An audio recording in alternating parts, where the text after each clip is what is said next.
So, okay, Adam, we got this email. And the question is, if you put a Loup Garu on a rocket, I really don't understand the logistics of this. But if you do it and you send the Loup Garu to the moon, what happens? Well, I asked my wife this. I asked a lot of people this. And they all said, oh, yeah, you get permanent werewolf. I don't think that's true. Yeah, we agree. Okay, I thought I just had the uninteresting answer. I think that it's not a full moon if you're on it. Well, I think it's even more interesting than that, because in most werewolf-based mythology, being exposed to the light of the moon is not the thing that makes you change. They can't hide in the basement to avoid changing. That would be a boring story. Right. So it has to be about the moon's alignment with the earth and the sun. So it is an ultimate temporal thing regardless of the position of the Loup Garu, which to me suggests that if humans ever go and get space stations on Io and orbiting Jupiter and such, that Loup Garu are still going to transform even though they are millions of miles away from the moon.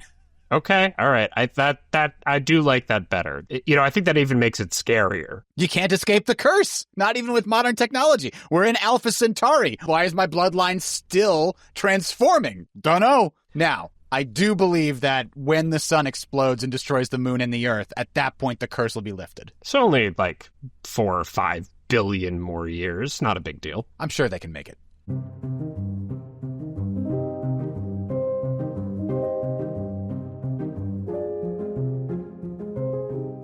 Welcome one, welcome all, welcome to Recorded Neutral Territory, where the spoilers go all the way through Battleground. I am Adam Ruzzo, and joining me, as always, is an oblivious jailer. It's Brian O'Reilly. So he's high out of his gourd on 3i, and she asks me, should I bail him out? And I say, lady, let him sleep it off. It's the safest place he can be. Or at least it would be. Before we get started, I'd like to quickly thank Judah for submitting that question about the Loup Garu on the moon. If you have any questions for us, please submit them to mac@rnt.fm. Let's talk about what happens in that actual jail today. Chapter 17 finds Harry on night 3 of this book. It's the second of 3 full moon nights, and he is sneaking into special investigations to attempt to put a circle around Harley MacFinn before he wolfs out. And Harry doesn't know how much time he has here as he's going into the police station. Could it be 10 minutes? Could it be a full hour? He's not exactly sure when the curse takes hold. So for him, it's a race against the clock. But realistically, there's no way he could have actually made it in time. Yeah, he basically goes as fast as he can without arousing suspicion, with the help of the blending potion, and then by the time he gets up there, the Loup Garu has just transformed and he's already rampaging through the cells. We then move on to the point where Murphy appears to save Harry's life with her inherited silver bullets, and then finally Harry gets pulled out, gets a little moment to resuscitate himself and come up with the idea of using the creature's blood to bind it. He then moves back into the cell block and pushes it through 3 buildings with his Feugo, and then successfully binds it with thaumaturgy before slowly making his way downstairs to meet Susan and Tara and make their escape. Yeah, these chapters, all of them, are action-packed. They're really fast-paced. They start out pretty funny because Harry sneaking in with the blending potion is a series of comedic moments, maybe the best of which is Murphy asking Carmichael, is Dresden going to have to walk right into the office before you can find him? Yeah, the whole set of chapters here are definitely, I think, my favorite in the whole book. Even the climax chapters can be pretty cool too. There's a lot of interesting and fun stuff that happens in those. But I think these 3 are so tightly written. I can just, as I'm reading them on the page, I can just imagine the movie or TV show adaptation of these chapters playing in my mind, complete with the quippy dialogue like you just described. Definitely. This is clearly something that Butcher had in his head that he wanted to do, and we'll talk about that later in this book. It's clearly something Butcher had in his head that he wanted to do in this book, probably from the very beginning. We're going to talk about that later. And it's definitely the part of the book that stays with you the most. When I was rereading the climax, I didn't remember everything that happened, but I remember everything that happens in these 3 chapters. Every time I revisit it, it's all fresh to me. I feel like I just put it down yesterday. And people talk about the reverberations that Grave Peril has throughout the rest of the books, but this one set of chapters in Full Moon actually has a big effect on the rest of the series. Not only do we have the beginning of Rudy's denial, but we have Mickey Malone getting hamstrung in these chapters, Murphy successfully facing off against a horrifying creature and keeping her cool, like all of these things that these other characters are dealing with. And I assume a lot of the goodwill that Harry has with the SI team is bought in this chapter. Definitely. Here and in Grave Peril is the reason why people like Stallings are solidly in his corner for the rest of the series, as far as we can tell. Let's talk about the blending potion for a second, though. This is one of the only potions, or the only alchemical devices that Jim actually reuses. We, of course, see it again in Peace Talks when Harry sneaks in to get Thomas out. What makes this potion something that Jim wants to revisit? I think it's just a very interesting potion, right? Bob could have made him an invisibility potion where he just walks through, but that's boring, not really any possibility for complication. This blending potion that has him blend into the background, it adds this extra layer of, is it going to work exactly like he wants to? It doesn't quite. It actually works better than he expected, and that works against him in this chapter a little bit. But it provides so much more tension. Like, when the Loup Garu first comes through, the potion works on the Loup Garu, and the idea that the color saturation changes whether something has their attention on you or not, that is a really cool concept, and it helps to visualize everything that's going on with this specific potion. Yeah, it makes it really easy for Jim to narrate the effects, which I do think is an important reason why he feels comfortable calling back to it in Peace Talks, because he knows how it's going to work, not just in terms of the plot, but in terms of the descriptions that Harry's giving you. We do see a couple other potions again. We see the escape potion. Butters uses it in Skin Game, but the escape potion, like a lot of potions Harry has, just solve an immediate problem. They don't create a situation that you can explore, and the blending potion does that. And, we see him use the unguent that allows him to see through fairy glamour on several occasions, but that is solving a problem and also sort of just allowing plot to happen more than it is doing a thing. This is one of the only alchemical things that does something but doesn't solve anything. It still leaves the characters a lot of things to do. He had to prepare other things in addition to just the potion. He had to get the overalls. He had to get his quote-unquote mop, which is really just his staff inside of a bucket that made it look like he was pushing a mop around. But all that extra preparation gives our character something to do. He's not just, I'm drinking this potion and everything is fixed. No, he goes and prepares a bunch of other stuff. Gives him agency over the problem and not just, hey, here's the silver bullet for you. Pun not intended. So I think part of the reason why Jim goes back to it is actually because of that little quote we just gave. I think Jim realized as he was writing this chapter, I can have Harry overhear some fun stuff that he would never be able to hear if people knew he was there. That's kind of the entire point of the blending potion in Peace Talks. Harry gets to see the confrontation with Ethniu without being able to do anything or intervene. It puts him in the role of an observer, and that was something that Jim didn't fully explore in this chapter that I think gave him an idea. I could do something with this. I can put Harry in a position to get information without putting him in a position where it's out of character for him to stand there and just absorb it. That's a really interesting narrative device that this potion accomplishes. So I wouldn't be shocked if we even saw it a third time, maybe another character using it, because it does solve some problems, both in terms of the plot and in terms of getting the characters information they couldn't otherwise. solve it unequivocally, right? Mm-hmm. Because the blending potion itself has its own drawbacks, and it's not a get out of jail free card. But what is interesting is that it does let him get by the senior counsel's security team, right? An invisibility potion, theoretically, I'm sure, would not work, right?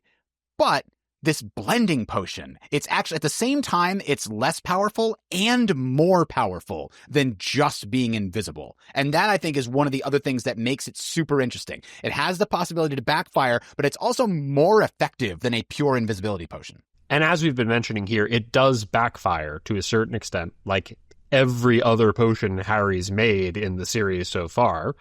But it backfires in a way that leads to a cool scene. So Harry is able to get through security, but the problem is, of course, once he's through and realizes the situation has already crossed the threshold into horror movie territory, he can't actually warn anyone because no one's listening to him. Yeah, that is a fun way to have the potion backfire without it ruining everything else that's going on. Harry still gets to act eventually, and let's face it, that jailer was dead regardless of whether or not he opened that door. If Harry had warned him, don't open the door, it still would have probably come through the door eventually anyway. He describes it as a steel security door. We've seen that zombies can actually dent a security door. The Loup Garu could absolutely tear its way through.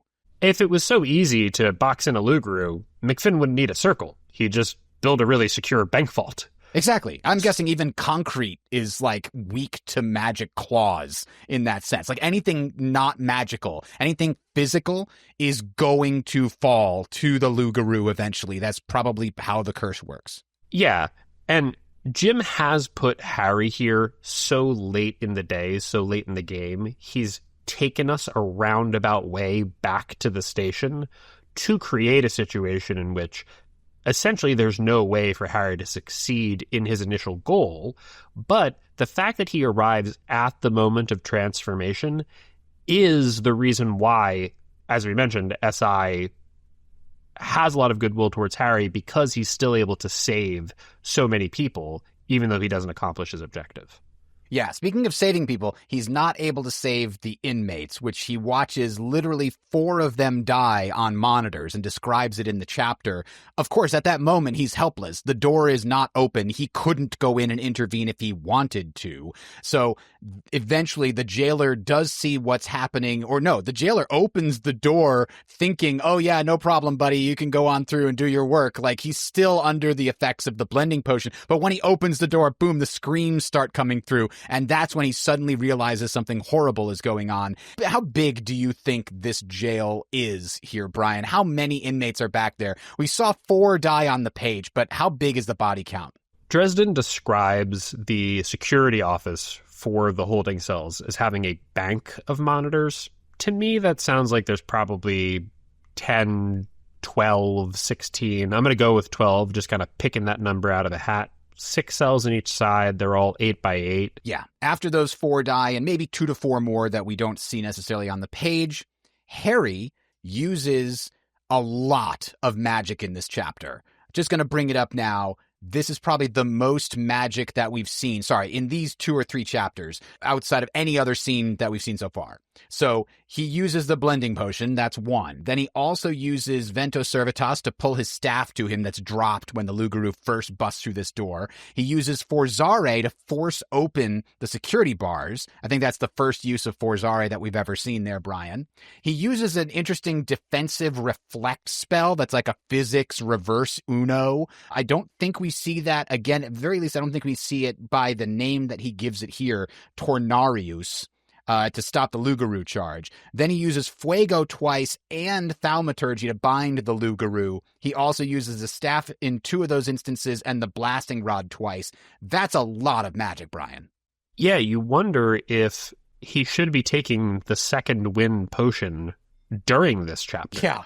Not after it. I almost feel like Jim is showing us Harry exceeding his established limits in this one chapter, and then having him throw around a whole bunch more magic in the rest of the book that Maybe we could have paid a little bit more attention on page to the fact that Harry is throwing around an exponentially larger amount of energy than we've seen him do any time before.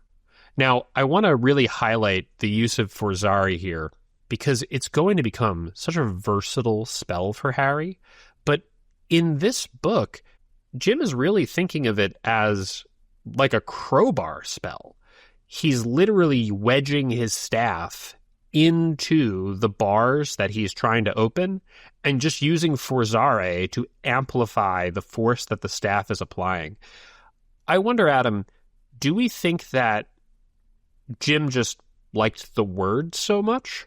Or did he realize, oh, the invocation of force, that's something that I want to make into a full tool? Or did he know he was going to do that all along, but telekinetic force is hard to manipulate, so in the first time we see it, it has to be a very discrete application?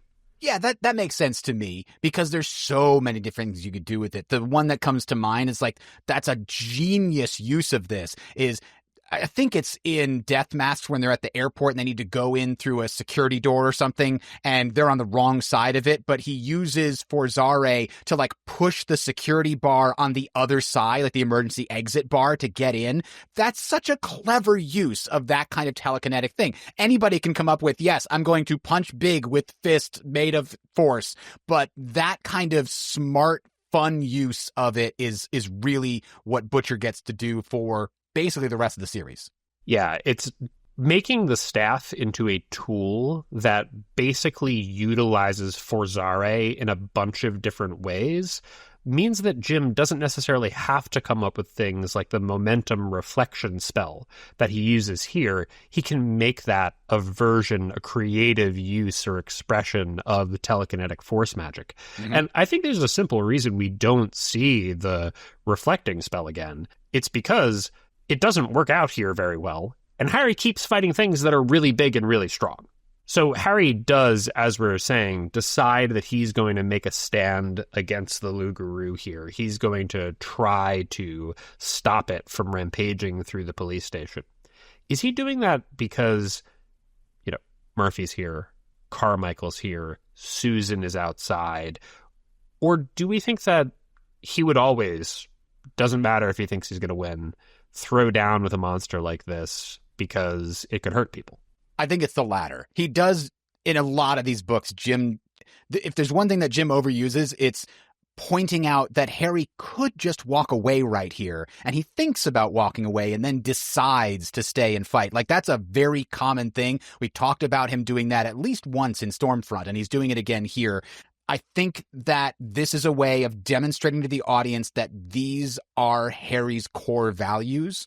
And I don't think that the fact that it's Murphy and co.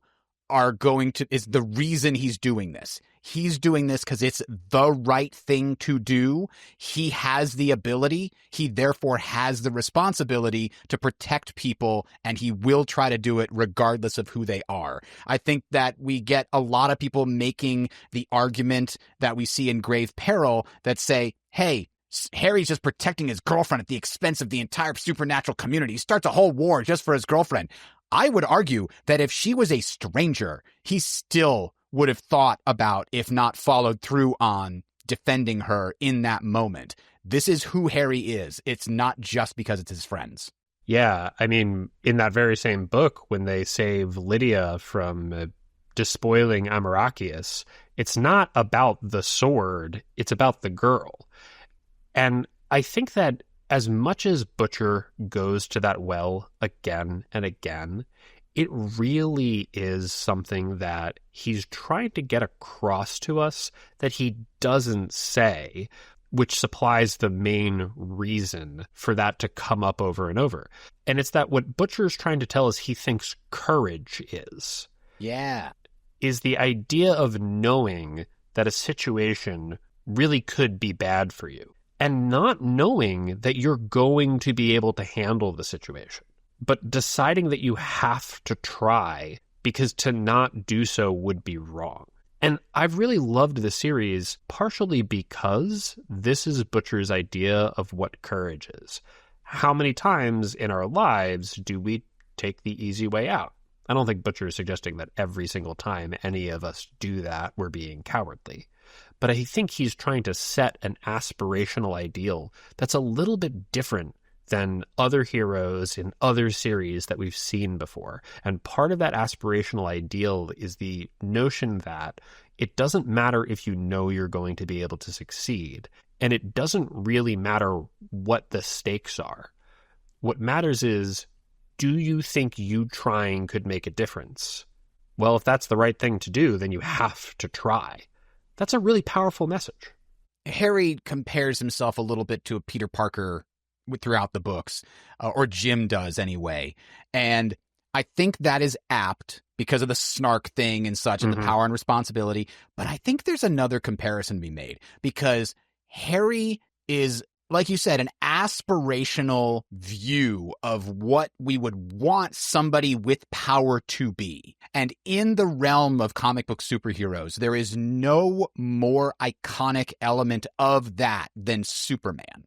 Superman makes the right choices. Now, he also happens to be basically indestructible, right? Harry lacks that element of Superman's power, but he has the ability to do it, and he always seems to stand up for what's right in the face of people telling him what's practical. Those are the kinds of stories that you will get from a Superman. In fact, the most recent movie did that very well as in that particular case. Yeah, I think that's a really important point. Spider-Man even is really tough, really strong in terms of his sheer physical capabilities, often highly outclasses a lot of his rogues gallery. But because of the limits he places on himself, similar to Superman, and because of the fact that he's figuring out how to use his power, what he should do with it, there is a lot of conflict that develops from that. So using that sort of underdog, rascal personality for Dresden is really cool, but you're right. Dresden's a little bit closer to that kind of early Superman type character. Yeah, specifically he's got the morals and principles side of Superman. Now, it's not a perfect one-to-one. We all remember what he did to the ghoul in the desert, right? With the orange juice. Superman probably would not do that, but we do get a lot of the similar things to the kinds of moral dilemmas that Superman has to deal with. Anyway, that was an interesting digression, but let's move on. So barely holding off the Loup Garu, he loses his staff. He accepts his defeat and death. He's basically come to the conclusion, like, if I was going to go, this isn't a bad way to do it, trying to save people from this horrifying monster. And what happens next, Brian? Murphy steps onto the field. And what's Murphy going to do? This is a giant, terrifying, unstoppable, freakish monster. She going to shoot it? Well, yeah, actually. Because Butcher has set up exactly how Murphy's the person that can combat the Loup Garu. He's set this up a couple chapters ago, and he's paying it off right here. And he gives you these various clues, so it does feel fairly well earned when Murphy does explain. It doesn't feel like Deus Ex Machina. Harry gets her the information she needs for this early on, and then he describes Murphy as wearing silver earrings, which is unusual. It's actually called out as unusual in chapter, I think, 14 or so. And then in this chapter, Jim specifically describes her having lack of jewelry. And then she fires at the Loup Garu, and it works. Of course, she explains the jewelry was inherited from her great aunt, and it was made of silver, and she turned it into some bullets. Unfortunately, she didn't have like the stopping power of a 45 or anything like that. She just had some 22 target shoot rounds because that's the only way that she had to make her own ammunition. And so she uses those shots to drive off the Loup Garu into like the archives room, where presumably it rages for the next 5 minutes or so because it's not used to feeling pain. And that allows her to have this little banter with Harry as they come together for the first time since she arrested him. And Murphy is, of course, not changing her mind about what needs to happen here. She's reading Dresden his rights as she tries to get him away from the Loup Garu and get him treated. The one thing I want to note about the bullets is the fact that she's using the smaller gun with the smaller ammunition doesn't just work because practically it's easier for her to make these smaller bullets. It's also the reason she has so goddamn many of them. She's not shooting it with these giant slugs, which means that throughout the scene, Butcher can have Murphy pull out her little gun and pump some more silver into the Loup Garu. And it's a brilliant choice on his part because it doesn't solve the problem again, but it does create options for the characters. Right. That's a really good point. Now, Brian, the fact that Murphy is still trying to arrest Dresden in the scene in the middle of this Loup Garu fight, do you have an issue with this? I don't love it. And I understand, one, why it makes sense for her, the character, to be doing this, and two, how nothing has exactly happened. Nobody's taken a breath to have a chance to reevaluate anything. She was talking about trying to find him the moment Dresden walks in this chapter. But it does feel like it's not the best way to set up the end of the book and Dresden and Murphy working together and ultimately trusting each other, even if Dresden doesn't realize that's what's going on in the moment. So I wonder if there was a better way to do this. And also, would Jim have been better off just doing nothing? Murphy just runs down the corridor and says, get him some attention. I'll be back for him later. Yeah, I do like this little banter here. The fact that she says it so casually, like, you're still under arrest, by the way, and then mid-explanation, she keeps reading him his Miranda rights, essentially. The way that is done in this chapter suggests to me that she is calmed down from the extreme angry reaction that she had in the earlier chapter when she arrested him and literally punched him in the face twice. So she's willing to still explain to him what's happening. She's not freezing him out and just saying, you're under arrest, shut up and sit in the corner. She's having this back and forth with him, and it feels more like their old conversations. So that already feels like she may have come to terms with the fact that she overreacted in that previous chapter and has decided to try to repair things a little bit here. But we do hear a lot of people talk about how this Murphy is not their favorite Murphy and that she changes and gets to become better. And I kind of was of that opinion, Brian. For a long time, I had the same feeling. Having done numerous rereads, I'd come to the conclusion, like, yeah, I remember I don't like Murphy in the early books, specifically in Full Moon. Like, it just seems to like she doesn't make sense. Like, she should trust Dresden and she doesn't. And she keeps trying to arrest him, even when he's clearly trying to do the right thing. But I got to tell you, Brian, reading back through this with you for this podcast has really kind of made me re-examine things from her perspective. And I would like to make an argument that she is justified in almost everything she does in this book. And that's going to be difficult to do because she does police brutality. I might not be able to justify that. But let's look at her behavior. This is a defense of Karrin Murphy. All right, let's look at all the things that have happened leading up to this, just very briefly. She and Harry fought a bridge troll when she was a beat cop. He worked with her and gave her some useful information. And then we get to Stormfront, where Harry is suddenly reticent to provide useful information regarding the Heart Explode spell, and he won't say why. In fact, he lies to her about being able to provide that information. That's very concerning. Then he asked permission to go and see Bianca. Karrin explicitly tells him, do not go. He assures her he will not go. Then what does he do? He goes anyway. Not strictly illegal, but a massive breach of trust between them. And moreover, a breach of their actual contractual relationship. Yeah. Harry and Murphy are not partners who have a detective agency together. He is someone who is hired to do a job for her.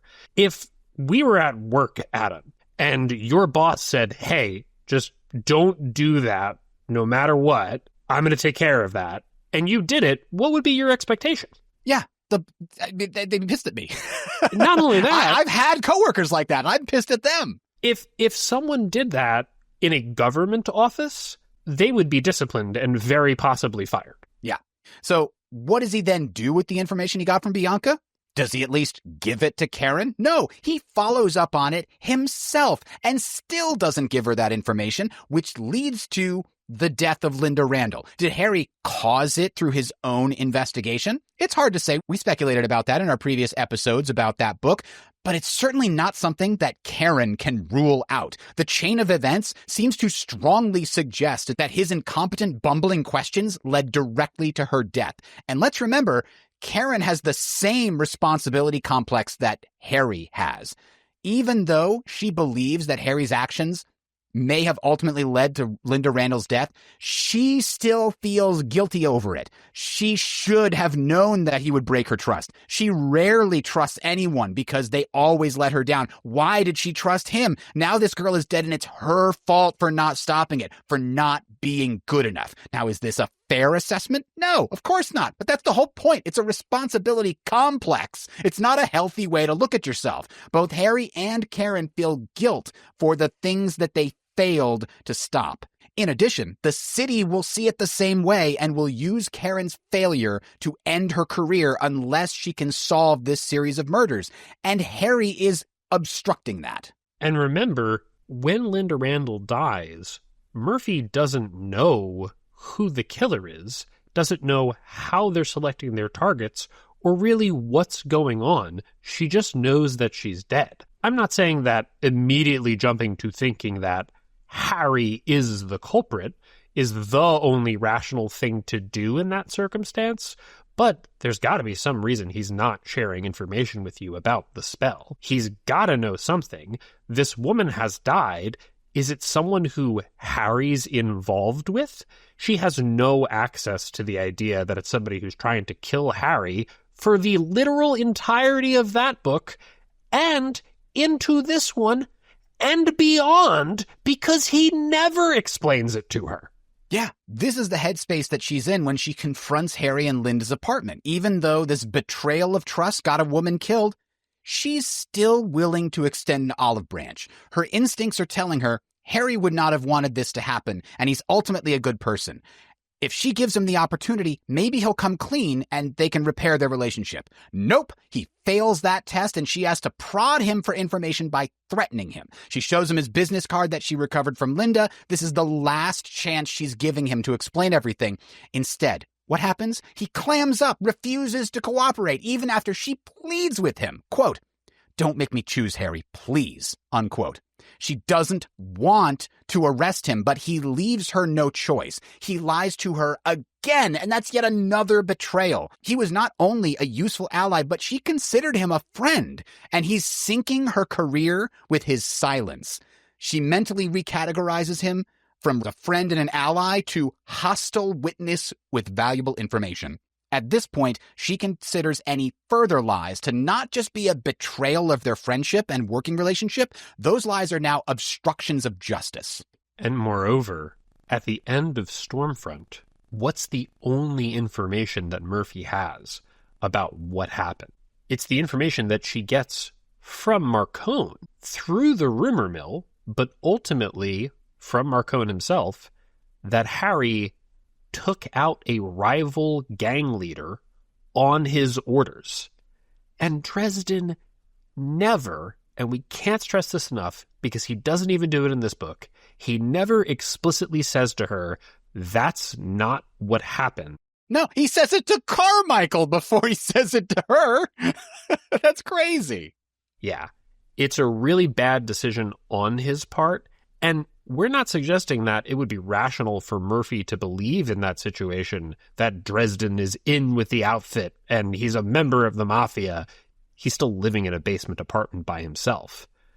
But it at least clouds the issue to the extent that she still doesn't know what Dresden's relationship with Sells was. And now he's maybe kind of working for Marcone sometimes? That's not a person who you are allowed to have as a friend as a police officer. Yeah. And so she gets a search warrant for his office and then almost gets killed trying to enforce it. And you have to ask yourself, if you're in her position, What's more likely, that she ran into a carelessly placed magical trap, or that someone else's dangerous magical weapon happened to be inside Harry's desk? Occam's razor suggests that maybe the first one is the actual more likely thing, so it makes sense that she jumps to that conclusion in that chapter.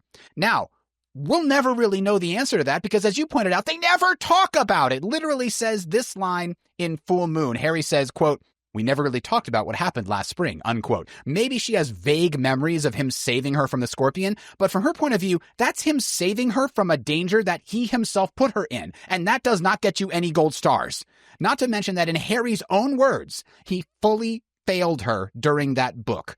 Quote, "She had nothing to use against some of the things she encountered. No weapon but the knowledge that I was able to give her. And last spring, I had taken that weapon away from her, left her defenseless and unprepared. It must have been hell for her," unquote. That's Harry's own evaluation of what he did to her. Okay, we've caught up to Full Moon. What does he do in this book? First, Karrin decides to give him another chance, despite what he just described as having done to her in the previous book. And it's important to recognize that it's not a second chance. It's like a 20th chance. Because the way Harry describes it, he has been getting work with SI since Stormfront has ended. It's just gradually dropping off as he continues to not clear the air with her. Yeah. Now, the first thing that happens is Karrin explains about the rumors of Marcone and how it's been messing with her professional life, but she doesn't even seem to hold that against him necessarily. Instead, she wants his help, so she levels with him, and they agree to not keep secrets from each other. And what does the prick do? He immediately breaks that promise, deciding to not tell her about his plan to follow the blood that eventually leads to Terra and the Alphas. And what does she do? She gives him another chance. Why are people so hard on her? This lady is a saint. And look, Murphy does betray Harry's trust in that situation. She doesn't tell him about the car that she sees following the both of them. Now, you might say at this point that Murphy should feel justified holding a couple things back from Dresden, so she doesn't feel like he's taking all of her cards and holding all of his. She never wants to be in that situation again. She's being a little guarded. But what's really annoying about this? Dresden, if he's going to independently act on this information, should be doing exactly what Murphy's doing. Staking the place out. What does he actually do? He blunders in and blows her whole operation. So from Murphy's point of view, not only is Dresden untrustworthy, but he's sloppy. That's why Linda's dead, and that's why, at that point in the book, she believes she still hasn't caught this killer who she had in her sights. Yeah. And what happens next? She's called to Kim Delaney's crime scene. She must have had flashbacks to Linda Randall's apartment because she has an extremely good reason to believe that Dresden's lack of communication got another woman killed. He's already betrayed her trust like 4 or 5 times now. She's given him multiple chances, and he promised not to keep any secrets from her. Now another woman is dead. Now, we know Harry did not understand the connection between Kim Delaney and these murders. We know that. We're in his head. She doesn't know that. Even if he was to try to explain it to her, even if Harry tries to explain that this one wasn't his fault, the boy has cried wolf too many times, and Murphy would be a fool to believe him this time. And moreover, Harry doesn't explain himself. The whole time they're in MacFinn's apartment, Harry is unable to order his thoughts and provide any actual explanation of what happened and why. He doesn't convey to Murphy the very reasonable mistakes that he made regarding the very scant information he got from Kim. Murphy's temper obviously boils over in that scene. She acts in a way that is totally unacceptable. Indefensible. If you're going to tell me that you don't like Murphy because she beats up a suspect to a crime who is presumed innocent until proven guilty in a court of law when they are not resisting, you know what? I can't argue with you.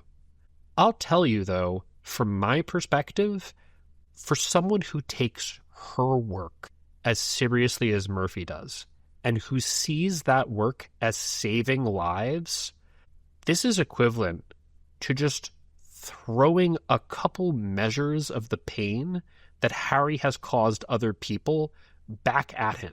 Because in her head, this is at least 2 and probably more deaths on this guy's doorstep, and he doesn't seem to be taking responsibility for these actions that continually put others in danger.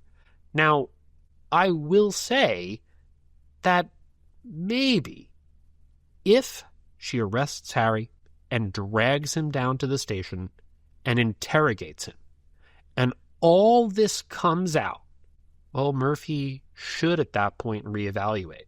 But what does Dresden do? He escapes custody as if the laws don't apply to him, and as far as Murphy knows, drops off the map for hours, doing nothing useful.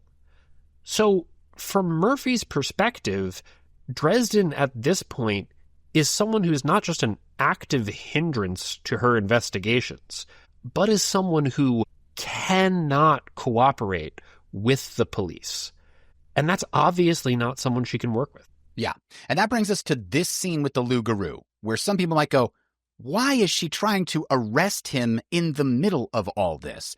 And let's, again, look at it from her perspective. Let's remember that Harry is her consultant. He is a civilian. He has no authority to punish or arrest in Chicago. His job is to bring her information. And he's good at that, and it's helpful.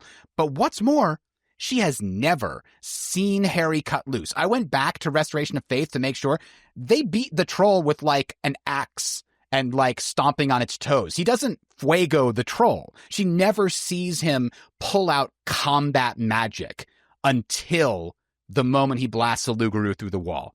So she does not know that he's capable of helping out physically in a combat capacity at this point. So even if she did believe he was capable of helping out in a combat capacity, he's also clearly exhausted and severely injured. So that's a person you take off the front line regardless, and one of the easiest way to do that is to arrest him because she has questions for him anyway, right? So even if she wasn't arresting him, she'd be trying to get him to safety. Her job is to protect him, not the other way around. So to me, this scene reads entirely rational if you remember that Murphy has no idea that he has combat magic. And I think that my only problems with how Murphy acts towards Dresden in this scene have nothing to do with her character. They're more about her character arc, where Jim is trying to bring her. Because if she was still absolutely vibrating with anger towards him, that would make sense to me. All of this is in her head. It's at the front of her mind. She can barely look at the guy. That would work, I think. Or if she sees him nearly getting killed, trying to save people from this thing, maybe all of a sudden she realizes, holy shit, I've been figuring this guy all wrong. And she's got to think about it. And she also, probably doesn't have much to say to him at the moment. But, maybe just we need to talk, something like that. Instead, they have this kind of fun banter, which does work on the page. It flows in the scene. It's pretty snappy, but it doesn't really drive her character in a new direction. And it doesn't really express the extent of these frustrations we're talking about. So I think that Murphy probably did witness Harry block the Loup Garu with the Tonarius reflect spell, and it threw him back against the wall as the reverberation of the magic. And maybe that did help crystallize for her, oh, this is a good guy. He's sacrificing himself. He's throwing himself in front of this thing to try to defend other people. And that may have helped to abate some of the anger that we saw from her when she arrested him. And that gets her from furious punching him in the face mode to, I'm still mad at you, but I'm going to keep my cool now and just arrest you to get questions answered because you refuse to abide by your promises. And Adam, I think that's absolutely correct. And that's why I don't have a problem with the scene from a characterization perspective. But putting myself in the head of a first-time reader, I think this is what throws people. Last time we saw Murphy and Dresden interacting, she's crossing a line that we're going to have trouble forgiving her for. Yeah. And here, they're kind of blowing past the whole reconciliatory moment and slipping back into that banter. Now, do I think this is true to life for people who have the instantaneous chemistry that Murphy and Dresden clearly do? That's why they fall in love with each other. Yes, I absolutely do. Not everything needs to be said. But it's not doing the readers any favors, because they're not seeing the depth of her continued anger or the clear moment where it transforms due to Dresden's actions. Yeah. That's what we have to reconstruct after the fact, and that's what I think the weakness is. Not only that, the entire outline that I just gave you that tried to justify all of Murphy's behavior sans police brutality, all of that is something I had to come to with a very careful examination of the text. Having reread the book like 4 or 5 times at this point, I still had that twinge of, Murphy acts weird. I don't like what she's doing. She's treating Dresden when she shouldn't be treating him that way. And I had to do a very careful reading of the text for this podcast to get to the point where I thought, oh, actually, when I twist things around to look from her perspective, her actions make sense. And I think you were describing the problem here is that Jim is having trouble explaining people's motivations who aren't Harry Dresden this early in the series. Yeah, and that's something that's going to change as the series goes on, because Jim comes up with a pretty straightforward device to give us other people's perspectives when he has to. Why isn't Lucio talking to Dresden at the end of Turncoat? Rashid explains. She can't bring herself to do it. The magic that pushed her towards you at this point is having a backlash. If she saw you, it would almost be difficult for her to even be nice. We get Thomas in Cold Days talking to Harry about how he's behaving towards Molly and telling Harry how Molly feels towards him. We often have in later books examples of Dresden having a character sit down and explain to Harry what somebody else is doing or feeling, you thick numbskull. And Butcher doesn't do it in Full Moon. Yeah, he comes to that device later. What would it look like if he did do it here? Well, the scene where Carmichael is putting Harry in the car during the arrest would have been a great moment for Carmichael to explain to Harry things from Murphy's perspective. And that just doesn't happen. But that's an example of a place where that could have happened, where Harry's eyes could have been opened, or at the very least, the reader's eyes could have been opened, that Murphy's actions do look justified to not only her, but the other people around her who are smart, rational, good people. And just because we're in Harry's head, we see all of his rationalizations. He's not always right about the way that he treats people. Yeah. And the other reason why I think that conversation with Carmichael is such a missed opportunity is often in the future, who will these conversations come from? They'll come from other people who just recently became warmer towards Dresden, where there was an obstacle between them, it was just resolved, and as part of bridging that gap, they're going to say, Harry, look, I just got over seeing you in a negative way. This is how another person's seeing you right now. That's not doing you any favors and that you should fix. And in that scene, Carmichael's in that spot. He's seen a crime scene that he cannot explain through normal biological processes. He's starting to think, Jesus, this guy, this thing, where's Dresden? We need him on this. Yeah, and Carmichael in this scene does seem to come around to Dresden because we see him immediately order Rudy, do whatever that guy says. He's the one who knows, I think is the exact wording. So Carmichael has clearly accepted Dresden's knowledge and information and expertise in this moment. So while Harry goes into shock, Murphy is rallying the cops to try to pin down the Loup Garu. This is maybe an error in judgment on her part, though I don't really know what else she could do because, of course, what are the rest of the police going to do? They don't have silver bullets. And Harry does pay off the time that Murphy buys him here, because once he gets over the horror and the exhaustion, he realizes this thing's bleeding.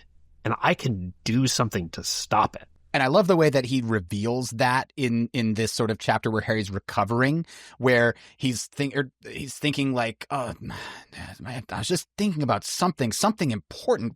What was it? And then blood isn't, why is blood important? Blood is important because I can use blood to stop it. That's why. Like you really see the gears slowly starting to turn in his brain as he recovers from I don't know, he got smashed against the wall. Maybe his head is still ringing or something.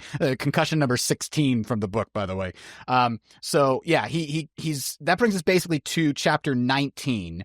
At the very end of 18, he retrieves his gear from Murphy's office, accidentally breaking our computer, gets his blasting rod and his duster and his other gear, his bracelet, and then instructs Rudolph to find a stuffed animal so that he can bind the beast, which brings us to chapter 19, where Harry comes back out to a scene of utter chaos, just straight out of a horror movie. It looks like the kind of film where there's not just a monster loose. There's a whole pack of demons running around. Walls are torn open everywhere. The Loup Garu seems to be coming out of multiple places at once. People are dying in one spot, and then the group that's left in the other spot comes under attack moments later. And Harry begins that chapter by saying, there was no way I was going to have the focus, the strength I needed to go up against that monster. But that's a little strange, Adam, because he tosses this thing around like it's made of tissue paper in a couple pages. So what's the deal with that? Why doesn't Harry think that he can hit the Loup Garu hard enough to get it out of the building? Well, that's an interesting question. It's one that I've been ruminating on for a while. I know some people think, oh yeah, Harry was pretty strong, but he didn't become a real heavyweight until he eats Kravos in Grave Peril. I don't think that's true. I think he's always been stronger than he thinks he is, and he's self-limiting. It's like a psychosomatic problem. And in this moment, he thinks, I can't do it. But later, when he really wants to, he blasts it through the 3 buildings and then still has enough gas left in the tank to bind it, and then, of course, go and fight the street wolves for the first time. Now, that doesn't go well because he runs out of gas in the middle of it, but he, does quite a few very impressive spells in that period. I think that magic is what you believe it to be. And if Harry doesn't believe himself to be an extremely potent wizard, then maybe he won't be an extremely potent wizard. He won't live up to his potential. And part of living up to your potential is realizing and accepting how big those limits are. Now, that doesn't mean that someone like Molly can just become a super good evocationist by believing it. I'm not saying this is the secret or anything like that, but I do think that he was tamping down on his own potential without realizing it. And this is one of the scenes where he starts to, it's like that moment in The Matrix, he's starting to believe. And in Grave Peril, when he puts out just an incredible amount of fire, we see it again. He was always capable of these things. And we know that because he took out Justin when he was 16. So these are just a few examples of him stretching his metaphorical magic muscles and really like pumping iron, magically speaking, and getting stronger by doing. Yeah, I think that's all definitely true. And I think there's one added component. And this is something that instantly occurs to me, I think because I'm a tutor and I deal with a real life version of this all the time. Harry knows what a wizard should be capable of because he's read the textbooks. Harry knows what a normal white council member can do against the Loup Garu, which is nothing. But Harry's not a normal white council member. Harry is a budding heavyweight. Harry's the kind of person who, if he lives long enough, will be on the senior council, period. Could be the head of the wardens, period. It's like when I'm trying to work on people on the reading for the LSAT, the law school admissions exam. To do that test in the time period they give you, you have to kind of actually not do the reading. You have to read it very differently than anyone has taught you in school. You have to ignore some of the information that your high school English teacher would tell you to pick up. Focus only on a couple elements and just trust that you're going to be able to make connections and inferences and know where to look back to get information you need. The person who can do that has never been taught that they can or ever should do that. Because for 99% of people who are trying to do anything else, you don't read that way. Magic is similar to reading in its basicness. It has been something that Harry's known how to do for over a decade at this point, that he's slowly built up following these prescribed methods. And he doesn't understand the difference between the methods he is taught and the actual frontier of possibility. Yeah, I can't imagine that Ebenezer showed Harry his full power. Like, Harry never saw the black staff when he was working on the farm, right? He didn't see a guy pulling satellites out of. He probably saw a guy that lifting rocks to help, get the tractor past or whatever. And he thought, oh, that's what wizards can do. They can lift rocks over there, and I can throw fire around a little bit. That's cool. But the things we see the senior council do later in the books is insane. Harry, the kid on the farm, never saw that. So he's learning the limits as he goes, and he's doing more than he thinks he can in moments when he thinks that he can't. Right. And of course Ebenezer never showed him that stuff, because that's not how you teach someone. You teach them using the prescribed methodology. The problem is Harry has no teacher at this point. There is no advisor in his corner who can tell him about what limits can be broken. So Harry enters combat again, and the Loup Garu has got to be one of the most badass things we ever see on the pages of the Dresden Files. If you're not hitting it with inherited silver, it seems literally unstoppable. So if Harry, from a later book, came back to this scene, could he really do anything differently than Full Moon Harry does? I think he would have a couple more ideas. He might do tricks with ice to, make it slide into a wall and try to prevent it from moving. But it would all be stalls for the most part, because you can't build a cage of ice around this thing. It will get through. If he could get blood, obviously, Full Moon Harry has the idea to bind it. Winter Night Harry would certainly have that kind of an idea. He's got the experience to do that, even if you ignore what he learned in Full Moon. But I honestly can't, if he doesn't get the blood, I don't think Winter Night Harry has much he can do except force this thing out into the road and force it to keep fighting him until dawn or something ridiculous. What else could he do? Yes, he's way more powerful. Maybe he tries to blast him into a lake, into Lake Michigan or something to that effect. I think the only difference that I could potentially see happening is, instead of putting up that bounce back momentum spell, Harry just waits to the last second and then says, Aparturu.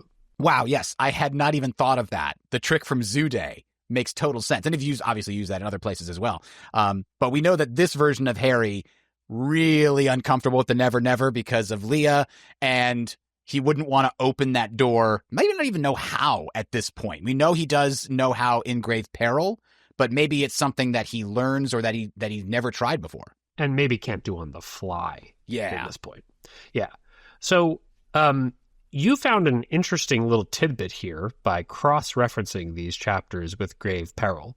So as the Loup Garu is rampaging through the police station, killing people left and right, he hamstrings one of the cops as he goes after Murphy and Carmichael. Yeah, the quote is, "It set its eyes on the next man, one of the plainclothes SI detectives, and hamstrung him with a slash of his jaws. The beast left him howling on the tiles and hurtled towards the retreating pair, still frantically dragging their corpse away," unquote. So this is happening right before Murphy steps up again to try to do something about the Loup Garu, and before Carmichael sacrifices himself. In grave peril, when we meet Mickey Malone, he is described as having been in this fight and having been hamstrung by the Loup Garu. So this is actually describing Murphy saving Mickey's life. And it's an awesome detail because it, first of all, actually gives us a pretty clear reason as to why Malone is retired in that book. It's not a direct thing that happens. He goes on the Kravos raid beforehand. That's why the nightmare comes for him. But, he's been severely injured here in a way that probably hastens the end of his career. And it also speaks to something that you brought up earlier, Adam, which is the effect that this has on SI. Forget about all the people who die. Forget about the people who are traumatized for a moment. That's a whole other hospital wing full of issues. Just the people who are injured, who have their lives and careers changed from this moment on, must leave a deep sorrow in the people who remain, who have that survivor's guilt of getting away not just with their lives, but with their health. So Mickey being a representation of that we actually get to meet, in retrospect, gives us a way of understanding what this means to SI and why they have Harry's back from this point forward. Yeah, absolutely. It's very cool how we see his relationship with SI take a turn after this and the Kravos raid and the things described in Great Peril where he helps Mickey. Now, this chapter 19, where Harry comes out to do battle with the Loup Garu, now empowered by the idea that he can do something with its blood, has 3 different passages that I wanted us to read. Why don't you take the first one? This is Carmichael's sacrifice, where Murphy is standing in front of a, quote, litter of bodies and trying to take a last shot at the Loup Garu. The Loup Garu has gotten on top of Murphy, and Harry's going to attempt to intervene. Quote, Carmichael beat me to it. His round belly had been ripped open. There was blood all over his cheap suit. Though his food-stained tie had somehow remained untainted. His face was grave, pale, and set with the sort of intensity that only a dying man can have. He held a bent and twisted riot gun in his hands, and he hurled himself onto the Loup Garu's back as though he weren't 60 pounds overweight and long past his agile years. He wedged the riot gun between the Loup Garu's jaws, but the beast turned and slammed Carmichael into the wall with a sickening crunch of bone and a gout of blood from the man's mouth. Murphy slithered out from between the beast's paws, on her shoulder blades and buttocks, her cute little cheerleader's face set in a berserker's fury. She jammed the end of her little gun beneath the thing's chin. I saw her hands convulse on the trigger, but instead of a flash of light and a dead Loup Garu, there was only the whooping of the alarm and a look of shocked surprise on Murphy's face. The gun had run empty. That's such a tragic moment at the end there, because it looks like Murphy's going to have a great heroism moment here. She's going to stop the Loup Garu and save everybody. She's thought of exactly the right thing to do when Carmichael buys her time, and she just was one shot short of doing it. Now, Brian, Carmichael's death here may have surprised a lot of people, but why do you think Butcher chose this moment to sacrifice Carmichael, the character? Yeah, it's really interesting from an authorial perspective, because normally when you do this, the gun goes off. The beast is dead, right? His sacrifice would mean something. That's usually the point. Butcher takes that away from us. So why kill Carmichael here? I think, as we're going to get into later, that Carmichael serves as a sort of audience insert in a useful way in the series. And after this moment, when a Loup Garu has torn through a police station full of people, we no longer need the skeptic who's learning to believe. His journey is over because, to SI at least, magic is out in the open now. So Carmichael dies here because, from a Doyleist perspective, he's served his purpose. And by giving him a heroic way out, Butcher keeps him as an aspirational figure for the readers of the series. Yeah, because what happens if he keeps going? We're going to explore that in a little bit. Okay. The next reading we wanted to do here is when Harry pulls out his blasting rod and focuses every bit of fury in the world on the tip and shouts, Feugo. A flood of energy as big around as his hips blasts out, and we get this quote. The power lifted the Loup Garu, hurling it over the wounded figures moaning on the floor, down the hall, into holding, through the security door, through the cell door immediately across from it, and then through the brick exterior wall of the building and out into the Chicago night. But it wasn't over yet. The lance of power carried the Loup Garu across the street, through the windows of the condemned building across from the station, and through a series of walls within, each one shattering with a red brick roar. Before the red fire died away, I could see the far side of the building across the street and the lights of the next block over through the hole the Loup Garu had made. I stood in a blood-splattered hallway filled with the moans of the wounded and the wail of the escape alarm. The sounds of emergency vehicles drifted into the building through the ragged hole in the wall. A slender black man stood up from the floor of the cell the Loup Garu had smashed through and gawked at the hole in the wall, then followed the destruction back down the hallway to where I stood. Damn, he said, and had the same hushed tone to it as a holy word, unquote. Good Lord. That is a hell of a description of Dresden cutting loose with combat magic. Man, you want to show the cops that he's combat capable? Mm-hmm. That's a way to do it. So, Adam, there's an interesting footnote to this scene. Rudy, who is introduced in this chapter, who has gotten the Snoopy doll that we'll see again in Blood Rights as Mouse's chew toy when he's left at the station. And he's either just around the corner, unable to see Dresden do this, but able to walk right into the hallway, and he does, and see the aftermath. Or he literally sees Dresden do this. Those are the only two options. Yeah.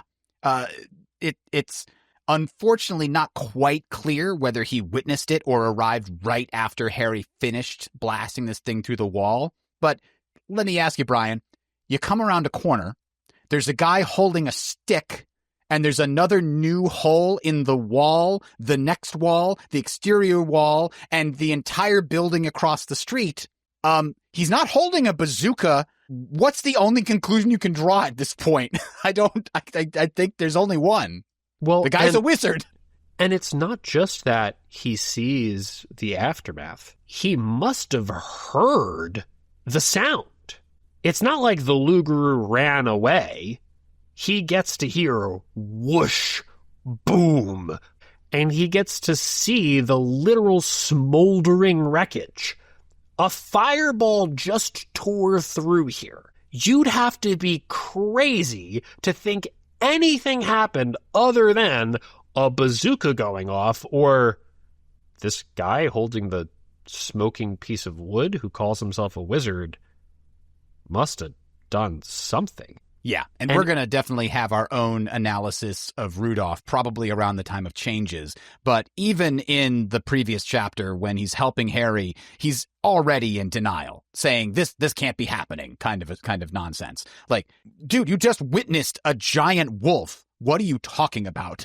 Just accept it and move on the way that Carmichael did, or at least the way that Rollins does, where he just kind of goes into panic mode as he tries to process everything. But instead, Rudolph goes straight into cowardly denial mode, and that is going to be a theme of his character for basically the rest of the series. And the reason we wanted to highlight this is because to be a skeptic after walking into this hallway at this moment, you can't just be someone who's scared of the big bad wolf and is trying to suppress all of this from your memory. You're inventing an entire series of delusions to explain how terrorists blew holes through all of these buildings. I mean, this is some really crazy stuff that Rudy's going to have to create as explanations for what happened here. And we just want to put a pin in that because maybe it's just that's who he is. He's just such a coward. He's just so afraid of anything in the world that he doesn't understand that he literally cannot accept the reality that exists.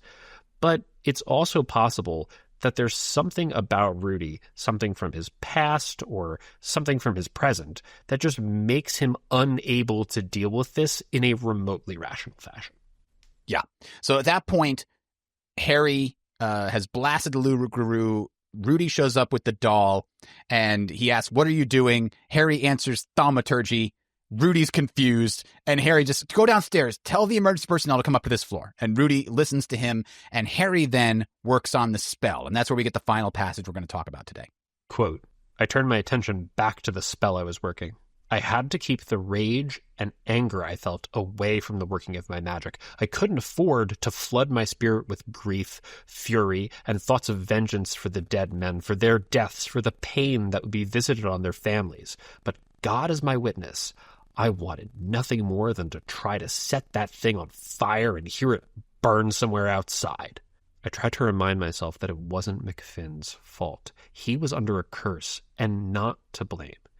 Killing him wouldn't bring back any of the dead men in these bloody hallways.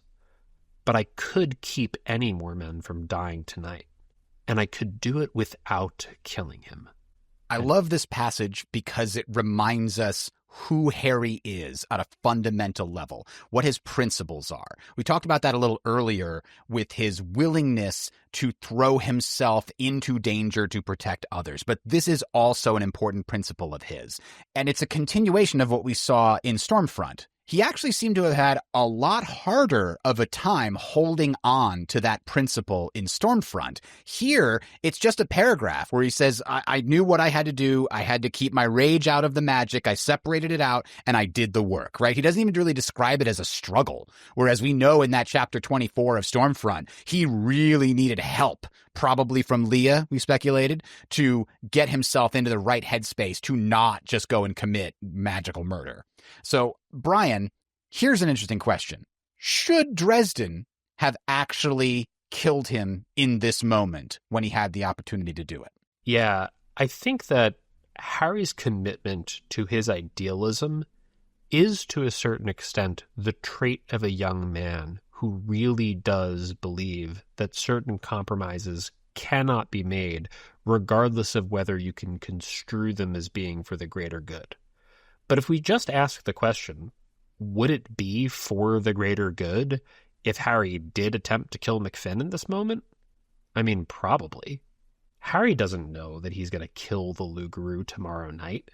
He knows MacFinn doesn't have a circle, doesn't have a way to stop himself, and that, at best, that he's being framed for murders and being used as a way of unleashing chaos and death on other people.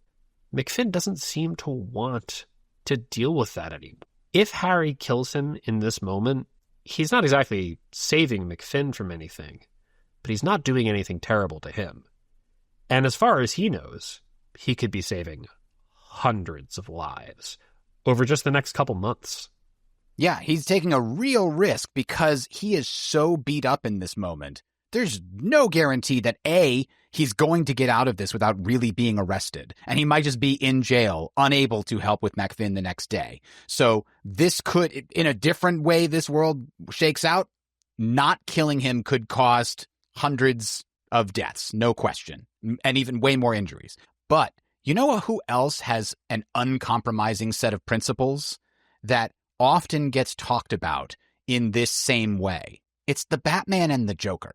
The Batman, if he would just kill the Joker 10 years ago, he could have stopped so much misery and death in Gotham City, but he refuses to do it. Many people argue he has very good reasons to do it. Many people argue he should have killed the Joker. I think you could argue both ways here in this exact moment for Harry as well. But I do think personally that if Harry kills MacFinn in this moment, he becomes a different person and maybe a worse person going forward.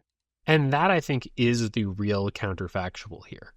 Is it better for, and, you know, who knows if Harry could actually kill him, right? As far as we know, only Inherited Silver can do it. Harry thinks maybe he could. He later says, I probably would have died trying. But let's say he does kill him. Well, that saves some amount of lives over the next couple days, probably, from Harry's perspective. But if Harry's not the person he is, how many lives does that cost people in the future? Yeah. And it's a very similar argument with Batman, right? If Batman lets himself kill the Joker, then he's now set a precedent for himself, and it allows him to do it again more easily. And I think that same argument could be made for Harry. If Harry sets a precedent here that it's acceptable to do it, not in direct defense, right? Later on, he kills the Loup Garu when it's literally charging at him and Murphy. But here, he's successfully got it away from himself, and he has another way to bind it. If he kills it here, that affects him as a person. Maybe he has hard time living with himself without changing into being more of a monster. And the one thing that we do know from later in the series is that while Harry can't accept this about himself at this point, he's a hell of a lot scarier than the Loup Garu is. Yeah, the Kraken certainly thinks so. All right, so that's going to do it for our chapter discussion this week. It's been a long one. Sorry about that, guys, but there's a lot to talk about here. And next week's chapters, we're actually going to do 4. But there are some fairly short or inconsequential chapters that don't have a lot to say. So we're going to do 20 through 23. That includes the chat with subconscious Harry, the first fight with the Street Wolves being captured by the Street Wolves, and then the confrontation between Marcone and the Street Wolves in the Full Moon Garage. So with that, we're now going to move on to our question for Bob. So, Bob, what do you think about Ron Carmichael? Yeah, I don't know that Bob ever really met Carmichael, but maybe he's heard some stuff from Harry. Either way, he can't join us this week. He's apparently watching Harry's back. He's acting as a scout, so it is what it is. But let's do our character assessment of Ron Carmichael. We asked the Reddit community about this, and there were some great answers. But before we get into those, I want to talk about 2 passages that demonstrate Ron Carmichael, who he is as a character. The first one was from Full Moon. In fact, it was the very chapters we just talked about, chapter 18. Right after Rudy asked, who's this Dresden guy? Carmichael glared at me. He's the guy who knows. If he comes to and says something, listen to him, unquote. This likely saves a ton of lives because Rudolph does indeed listen to Dresden and fetches him the Snoopy doll when he asks. If Carmichael does not give him that instruction, there's no guarantee that Rudolph is going to follow Harry's request to find the Snoopy doll. In fact, there's probably a guarantee that he won't. Yeah, almost certainly. So I think that moment, Carmichael really handling this super well and saying, I now fully believe Dresden is who he says he is. He knows what there is to know. We should trust him and listen to his expertise. In this moment, when all hell's breaking loose, he has already had that epiphany and internalized it enough to give Rudy the right order. That's who Ron Carmichael is. Right. We talked about the fact that Carmichael doesn't commit the sacrifice that lets the heroes win the day, but these are actually his last words. The reason why Jim doesn't need him to be the agency of the Loup Garu's defeat is because he's already saved the day. Hundreds more people would have died if that thing made it out onto the street after killing Dresden and Murphy and the rest of Special Investigations. And it's arguable that the only reason that doesn't happen is because Rudy gets Dresden the doll. All right, the second passage that we have here is when Harry arrives at the MacFinn mansion to find Kim Delaney, and Carmichael meets him outside and confronts him before he goes inside. I hear things about you and John Marcone. What's the deal? I shook my head. No deal. He's lying scum. Carmichael studied me intently, and then nodded. You ain't much of a liar, Dresden. I don't think you could keep a straight face about something like this. I believe you. But you don't believe me when I say I'm a wizard? I asked. Carmichael grimaced and looked away. Do I look like a fucking moron to you? Huh? You better get upstairs. I'll make some noise when Denton and the Stepford agents get here.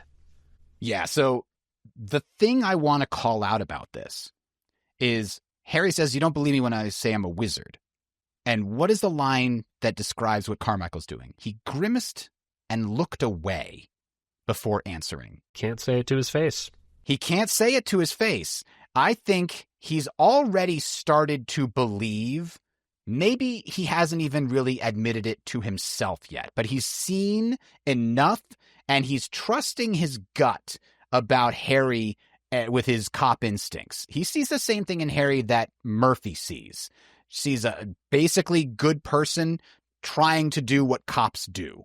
And all of that is telling him this guy's on the level. And yet his skeptical mind, as you pointed out, has always told him, but this is all nonsense.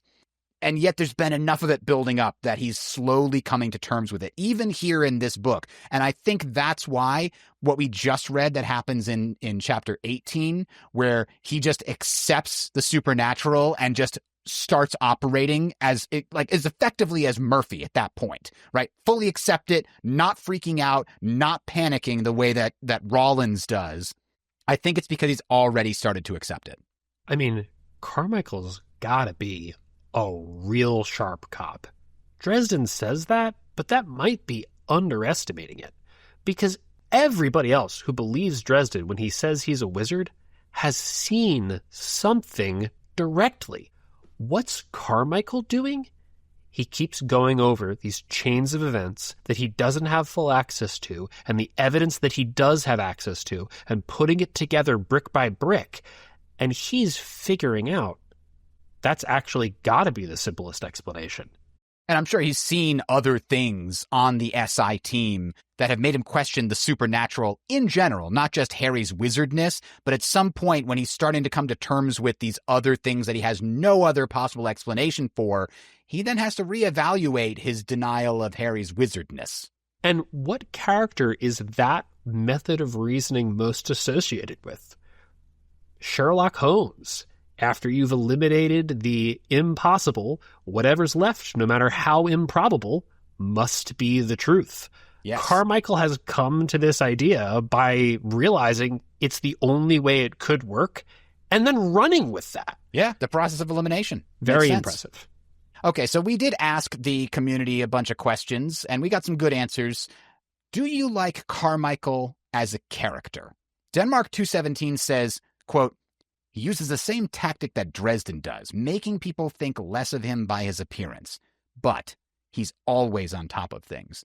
It's also been a favorite trope of mine to have the disbeliever who is also super competent, unquote. Yeah, that's really cool, right? We were talking before the show about the D&D atheist, I don't believe in the gods. There's literally a cleric next to you, man. He's literally doing magic. That character is really hard to play in a way that makes sense, that works, that you believe as a powerful and interesting and engaging character. And Carmichael's totally able to split the difference. We know that he doesn't believe in the supernatural, just like we do in our lives. We don't believe that there are wizards actually out there outside the books. But he deals with everything else that comes his way the way we'd hope to, super competently. Also, what Denmark said there made me really think of a comparison to Carmichael that I never thought of before. He's kind of Columbo. Ha! Okay. Overweight, rumpled tie, lets everybody think he's an idiot, but he's always figuring. He's always putting it together. Yeah. And then by the end, he's just one more thing. Introvert Crew said, Carmichael was awesome. Carmichael, with ease, felt like the only real police officer in the series. He was completely sensible in a realistic way. Yeah, and this was actually when I was trying to process my own thoughts about Carmichael. He feels like the most realistic cop from, if you took a cop from our world and put him in the Dresden Files world, and he was trying to, square the circle of, but magic is real, maybe? That's what you might see. Now, obviously, it's a idealistic version of a cop. We don't need to get into the issues with policing that we have here in the United States, but assume we take the most idealistic version of a detective, put them in the Dresden Files. I feel like Carmichael feels how that would feel. Yeah, we brought up some other fictional worlds when we were discussing these chapters. Superman, Spider-Man, and Batman. Carmichael is your Jim Gordon. Okay, yeah. There's a guy running around in a cape stringing up criminals. You know what? I'm going to roll with it. He sounds crazy. And then slowly he realizes, holy shit, this is the real deal. And by the end, he's completely on board with taking advantage of this thing that, yeah, he thought was weird as hell, and everybody else will think that, but, I'm operating in the way that is most adaptive to my surroundings. That's really great. Characters who are not just competent in their role, but adaptable, and not the young, impressionable kid who's supposed to be. It's just a cool set of traits. Yeah, he's like 15 years older than Karrin, and he's her second in command. Obviously, he seems to have a problem with authority, and I assume that's why he's stuck in SI here. But I have another question for you, Brian. Do you respect him as a person? Like, if you met Carmichael in real life, as we have seen him on the page, is that someone who earns your respect? Yeah, he absolutely does. I have, as somebody who went to law school, a lot of concerns about police in the United States, and the highest compliment I can pay to Carmichael as a character is, if every detective in the country was Ron Carmichael in terms of his adaptability and smarts, it would be a lot easier for the police to maintain great relations with the public, and those detectives would be able to adapt to circumstances around them as they changed. Carmichael's not just somebody who I think is a respectable character. He's someone who I think of as an aspirational character. He's what you're supposed to be. Yeah, I think I 100% agree. And I thought to myself, it's a shame that he dies in this book. But then I started thinking of it from a Doyleist perspective. What role can Carmichael serve in a future book with Harry? He's taken the entire journey we talked about. He started as a pure skeptic. Now he's fully bought in. He's essentially just a second copy of Karrin Murphy as far as roles within the book are concerned. Obviously, the characters are slightly different, but what role could he take on? Stallings kind of takes his position within the book, but he just buys into Harry, and he's like a real secondary character that doesn't do much. He just answers the phone sometimes. We see him in passing. But if Carmichael had gone on to take that Stallings role, he would have gotten slid off to the side, just like Stallings is. And so I think giving him this sort of heroic death is a much greater compliment to the character than just having him continue to live in the world but not really impact it. Yeah, and getting Murphy with a partner every story would have been way harder than Murphy, as the head of the department, able to operate independently. Stallings is her second in command, but she doesn't have a partner the same way moving forward, where every crime scene, Carmichael's there no matter what. He's in everything that she's in. And you had to transition to a different character to allow that separation of Murphy as a figure in the supernatural world to occur between her and her day job. So if we're going to have the Karrin who eventually gets kicked out of the force, we have to have a Stallings and not a Carmichael as her number two. Yeah, and just if you imagine all of the characters that are to come, the alphas, the Fae, all the vampires, Thomas, Lara, all of those characters, there's no room for another cop in those stories in Carmichael's position. Rawlings enters the story later, but he has a very different position to Carmichael now. He has Carmichael's original position, the skeptic, and we get to see his journey the same way we got to see Carmichael's journey. But we already have the cop as partner in Murphy. Having a second character means stealing screen time, so to speak, from the other side characters that we want to learn a lot more about in order for Carmichael to maintain any three-dimensionality. And you might ask, okay, if Carmichael has to die, why not keep him around until grave peril? We have to introduce Mickey Malone just so we can torture Mickey Malone, just so, why not just have the nightmare go after Carmichael, and that leads Carmichael to retire? Clean getaway. I think it's because Carmichael's point from a Doyleist perspective as a character is to be, and we've danced around this a little bit, something of an audience surrogate. We want to believe that if we were in the Dresden Files, we wouldn't be one of the losers who has believed magic is here the whole time, even though I've never seen any, and oh, gee, you're a wizard, of course I believe you right away. We'd want to believe that we would be skeptical, that we would go on the basis of the evidence, that we would be persuadable but not a pushover, that we would be smart even if people underestimated us.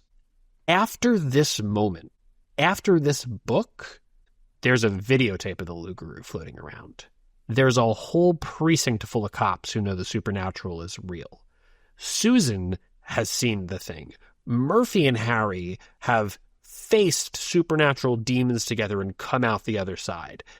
We don't need someone to tell us when we should be allowed to believe anymore. Because if you stick with the series after Full Moon, the next stop is Wizard Vampire Warland. We've moved to big league, big perspective supernatural conflict, and we don't need someone to be from our world anymore. Yeah, and more importantly, I think, is this establishes that this world is dangerous. The characters that we know don't all have plot armor. Obviously, Harry does. He's the main character. He's going to be telling this story for 20-some-odd books. But his friends are fair game. That's the message that Butcher is giving here, which means when his friends are in danger in future books, the stakes feel real. We cannot simply say, they'll never kill Billy. They would never kill a secondary character as important as that. They've already done it once. Carmichael isn't a super important character. That Billy becomes obviously a much bigger character than Carmichael was. But if they can kill Carmichael, they can probably kill Billy. They can probably kill Susan. And if Murphy gets attacked in the next book and Carmichael's lived through this, are you really worried about her? And if Susan dies and no one else who is introduced over the course of multiple books has died, do you really think that could be real? Susan, of course, lives through grave peril. Murphy, of course, lives through grave peril. But if we don't have the threat of those characters being able to die, then, first of all, the idea that they could suffer some other equally horrible fate is just as out of left field. Mm-hmm. And it lowers the stakes in a way that, you couldn't fix in that book alone. Now, I did ask, has anybody come up with any crazy theories involving Carmichael? And I was sad to say I didn't see any. But you know what, Brian? I was thinking about this. And circa 2007 or whatever, if somebody had said, don't worry, we'll see the ghost of Carmichael come back in a future book and it will all make sense, I don't think I would have believed them. And yet, there's Ghost Story waiting for us. And, I think Ghost Story gives us a bit of a Chekhov's gun, because Jim does need something to transition from Harry shot with a bullet into a ghost. That's not just, and as my body fell away, my spirit kept standing there. He needs something to bridge the gap a little bit and to put in the time lapse that he requires. But it didn't have to be Carmichael. It didn't have to be Uriel. It didn't have to be a squad of detectives working for archangels. If that's the only thing we see from Uriel's spook squad, I'd be pretty surprised, especially because Murphy and her dad are both on the other side now. I think that's going to end our conversation here on Ron Carmichael. We really enjoyed our time with him, and we'll see him again in Ghost Story. Next week, our question for Bob is, what's the deal with subconscious trenchcoat mustache Harry? Is he real? Is it all in Harry's imagination? Is this something that happens to all wizards, or is this something that's unique to Harry and provides him with unique capabilities? Yeah, that is what we're going to be talking about next time. Thanks for listening. Please direct any questions or topic suggestions to mac@rnt.fm. That's mac@rnt.fm.